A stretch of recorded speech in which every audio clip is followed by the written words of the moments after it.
If you haven't done so already, make sure that you thumb this video up. I worked hard on it for you. Hey fam, what's up, what's up, what's up? This is Robert Anton here, robertanton.com, coming to you with your No Frills American Idol commentary from a singer. Oh yeah, we had the top 8 performances tonight, and they were singing songs from the 80s. So let's get right back into what happened.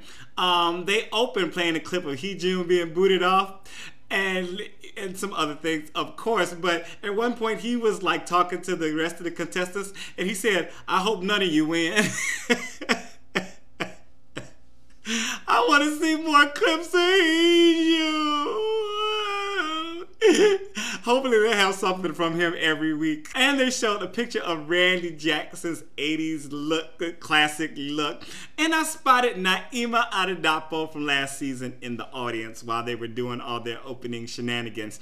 Gwen Stefani and Tony Kanal from No Doubt were helping out Mentor. So let me get right into the commentary, what happened, who did what to who, and all that good stuff, because I know that's what you came to hear. DeAndre Brackensick did I Like It by DeBarge. Gwen told him to own it and not look so nervous, because she said every time he's doing his thing, he just looks so nervous and like he really needs to like just bring some confidence, even if he doesn't feel it. And this is true. If you don't feel it, act like you feel it until it comes. He started out sitting between some girls in the audience. I liked him best when he was belting out the chest notes. His falsetto parts were just, they were okay, but they were a little shaky and weak in comparison to his chest voice, or his Randy called it his natural voice. That's his chest voice, his natural voice. He was really throwing the hair tonight too, you know. I was like, go ahead and work it, boy. He was doing his thing, and he did look like he had a little more confidence, so he did take that note. Randy gave him some great advice about working with his natural chest voice and saving the falsettos and runs and trills and extras, you know, for the little specials. And who else has been saying that? Who's been saying that the whole time? Also, Ryan came back and he was talking to DeAndre, and he started spoofing him doing the falsetto stuff like, "Are you all? How was your performance?" Elise Testone did I Want to Know What Love Is by Foreigner. And Gwen said Elise is one of her faves in the competition, one of her favorites. I wrote, this was very expressive in her voice and body. I didn't like some of her little extras, some of her little ads that she was doing, but I liked the overall feel of the performance. Her key change and ending riffs were very nice. I thought they were well placed in her voice, and she did good on them. Steven Tyler said he wasn't sure it was the right song for her voice, and Randy said she was pitchy and under the whole song. What did you think about that? So they were doing duets tonight, and Colton and Skylar did Islands in the Stream by Dolly Parton and Kenny Rogers. I wrote, Colton had some nice youthful take on his verse. I really enjoyed it. It was kind of different, and they had really good harmony and surprisingly decent chemistry. Though their constant bouncing, they were bouncing mostly throughout the whole song. It started to get a little irritating for me. They went to commercial, they came back, and Skylar tried to put to rest rumors that her and Colton are dating. She said, "We are not dating." People have been saying on Twitter that they've been dating. I ain't seen nothing about it, but Ryan actually alluded to oh, you guys look really good together and all this stuff before the commercial. So I think she said, oh, well, let me nip this in the bud right away. Phillips did That's All by Genesis. I wrote, what did you guys think of this performance? Because I've been saying the same thing over and over again. Tell me down in the comments, what did you think of this performance? I'm tired of saying the same thing. I would love, though, to see him finally move around the stage a little bit, you know, work the audience a little bit. J-Lo said his brother-in-law plays loud, which I was like, ooh, why she say that? That was kind of bad. I was like, J-Lo being mean. For the next duet, Hollie and DeAndre did I'm So Excited About the Pointer Sisters. I'm trying not to laugh. They sounded good on this. They really did. I love DeAndre's harmonies when he came in with them. But for some reason, I thought that he was going to clean out on this. And He was like that far away. Hollie was just a little stiff for me, but they were cute when they were doing their step touch thing and they came back to the choruses. DeAndre lost track near the end of his vocal. I don't know if he couldn't hit the notes or something, but he was doing something that wasn't great. There were no fireworks in this, but I thought they did okay. Joshua Ledet did If You Don't Know Me By Now by Simply Red, and the rendition I remember and probably everybody else remembers is the Patti LaBelle rendition. I don't know, which rendition do you remember? I love, love, love this song, and I used to sing it all the time. Again, I said the Patti LaBelle rendition. I used to do it all the time in the clubs and stuff. He showed a lot of maturity when he came out. In the beginning, his voice was just very mature, very nice.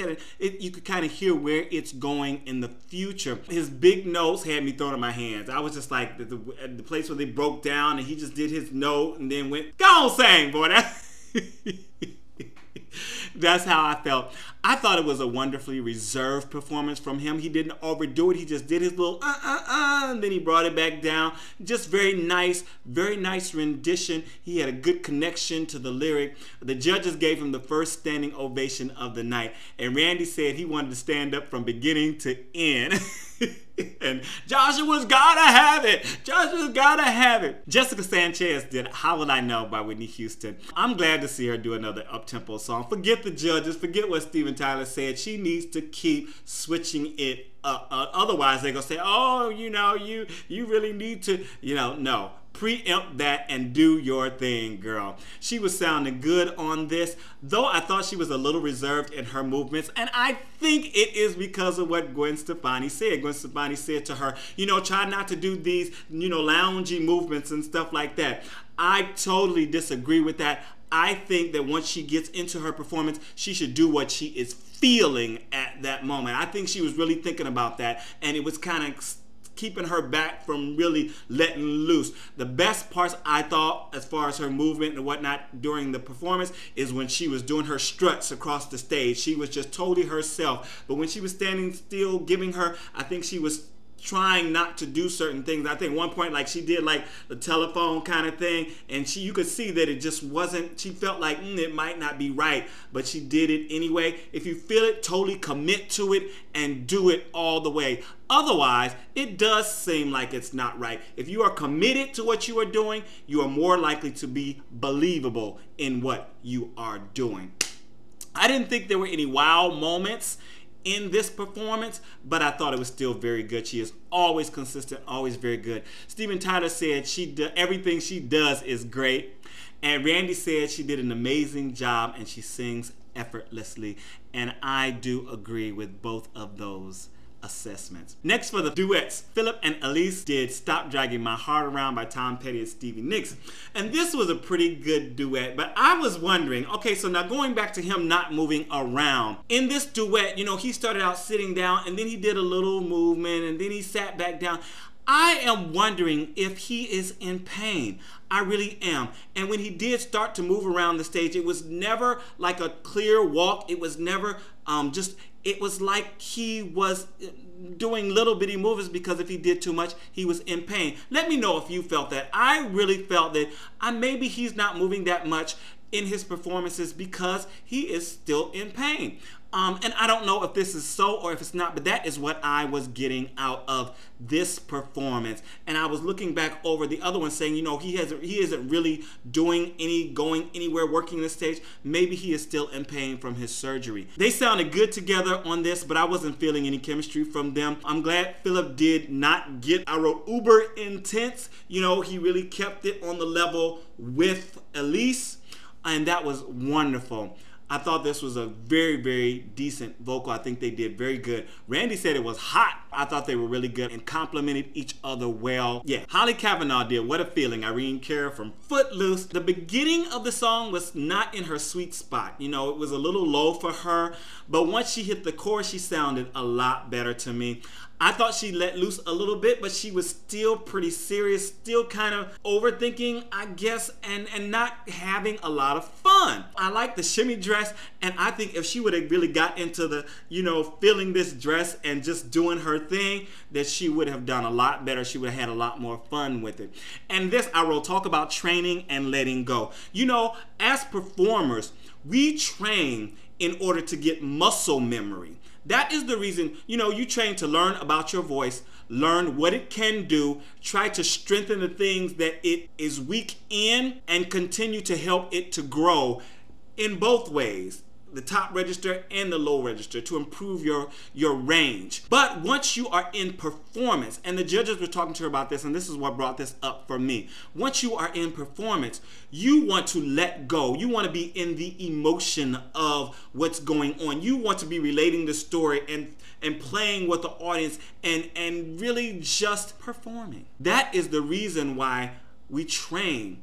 That is the reason why we go through all these problems of learning about the voice and doing all the scales and stuff regularly. It is to get muscle memory so that when you are actually up there performing, all you have to do, you don't have to worry about that. You only have to worry about putting across this feeling and enjoying it. And I think Hollie is still not at the stage where she can let go and just trust her technique to be there for her. But this is what you need to do, and this is what she needs to do to continue to move forward. For the last duets, Jessica and Joshua did I Knew You Were Waiting for Me, Aretha Franklin and George Michael. They sounded so great on this. I just wish that they had more interaction and playfulness with each other.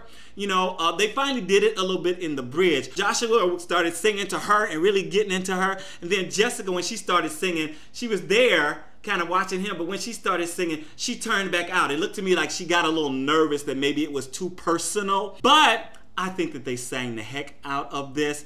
They did a wonderful job. They really took it there on the ending. I mean, this was a wonderful duet vocally. The judges gave them the second standing ovation of the night, and Randy said they were two of the best voices ever on Idol. J-Lo said, "Is this the final? I mean, is this?" I was like, this would be a wonderful final, the two of them. Keeping my fingers crossed. Colton DIxon did Time After Time by Cyndi Lauper. I wrote, this was wonderfully rock ballad-y to me. I mean, it just had all of this going on, the feeling of the song. The song is way overdone on the shows, but it's such a great song with such personal emotion. I thought Colton worked the stage well and the audience, but I wasn't feeling any of the angst that is warranted in the song. There's a lot of, time, I will be there for you. Don't worry, baby. I got you. I will catch you. And I didn't get that out of his performance. I wrote that it was a very pretty rendition because it sounded pretty. He played around, he did his thing, but he just really didn't bring any to it. J-Lo said he took her on a journey. They were all raving over the drummer. His name is Rex. Said he was just so great. Yeah, he was jamming out. And Colton admitted at the end that he stole the arrangement from Quietdrive with a few changes. So I have to check Quietdrive, and you should check Quietdrive. They do have their rendition here on YouTube, and check out how he changed it from what they did. Last up, we had Skylar Lane doing Wind Beneath My Wings. Gwen said her voice is like ice cream. I don't know, does that mean it's cold? It's delicious.